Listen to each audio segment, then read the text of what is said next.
ఇప్పటి వరకు ఎవరు ఛేదించలేని కొన్ని మిస్టరీస్ గురించి ఈ వీడియోలో తెలుసుకుందాం. Number 1, Voynich manuscript. ఎలా అనే యూనివర్సిటీ లైబ్రరీలో ఒక విచిత్రమైన బుక్ ఉంది. ఈ బుక్ స్పెషాలిటీ ఏంటంటే అసలు ఈ బుక్ అక్కడికి ఎలా వచ్చిందో ఎవరికీ తెలియదు. ఆ బుక్లో రాసిన భాష కూడా అసలు మన ప్రపంచంలోనే లేదంట. ఈ బుక్లో మొత్తం 240 పేజీలు అయితే ఉన్నాయి. ఇంకా ప్రతి పేజీలో విచిత్రమైన మొక్కల బొమ్మలు కూడా ఉన్నాయి. అసలు ఆ మొక్కలు ఈ భూమి మీదనే లేవంట. ఈ బుక్ని కార్బన్ డేటింగ్ చేస్తే అది 14th సెంచరీది అని తెలిసింది.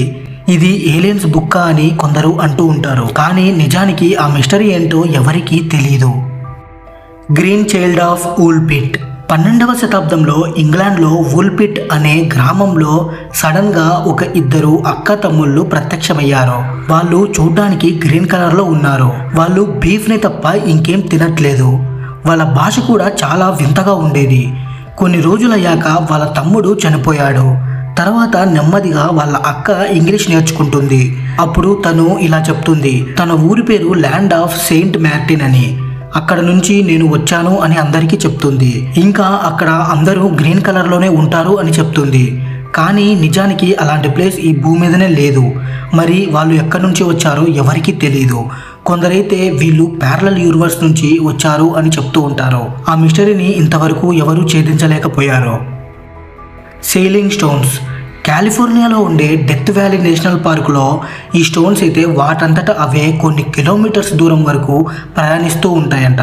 నిజానికి అవి గాలి వల్ల, వర్షం వల్ల ఇంకా ఎవరు కూడా వాటిని కదిలించట్లేదు. వాటంతటా అవే కదులుతూ ఉన్నాయి. ఆ మిస్టరీ ఏంటో ఇంతవరకు ఎవరు ఛేదించలేకపోయారు.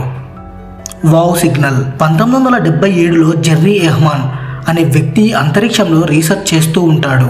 అతనికి 72 సెకండ్ల ఒక సిగ్నల్ వచ్చింది. ఆ సిగ్నల్స్ అంతరిక్షం నుంచి వచ్చింది.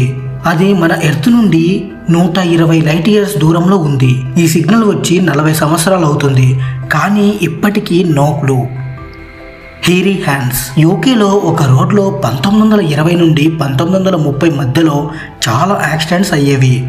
ఆ యాక్సిడెంట్లో ఎవరు బ్రతికేవారు కాదు. కానీ ఒక వ్యక్తి ఒకసారి బతికి బయటపడ్డాడు. తను కోమా నుండి బయటికి వచ్చాక చెప్పాడు, విండో నుండి ఒక 2 చేతులు వచ్చి తన స్టీరింగ్ ని గట్టిగా పట్టుకొని తిప్పి యాక్సిడెంట్ అయ్యేలా చేసేవని. అది ఎవరు నమ్మలేదు. సరిగ్గా ఇంకో 1 ఇయర్ తర్వాత ఇంకొక పర్సన్ అలానే యాక్సిడెంట్ అయ్యింది. తను కూడా తప్పించుకొని బయటపడ్డాడు. తను కూడా ఇదే సేమ్ స్టోరీ చెప్పాడు. ఇంతకీ ఆ హెయిరీ హ్యాండ్స్ ఎవరివనేది ఇప్పటివరకే ఎవరు తెలుసుకోలేకపోయారు. ఈ మిస్టరీస్ నాకు చాలా నచ్చాయి. అలానే మీకు కూడా ఏమైనా మిస్టరీస్ తెలిస్తే కింద కామెంట్ అయితే చేయండి. అలానే ఇంకా మంచి మంచి వీడియోస్ కోసం మన ఛానల్ని తప్పకుండా సబ్స్క్రైబ్ అయితే చేసుకోండి. మరో మంచి వీడియోతో మీ ముందుకు వస్తాను. అంతవరకు బాయ్.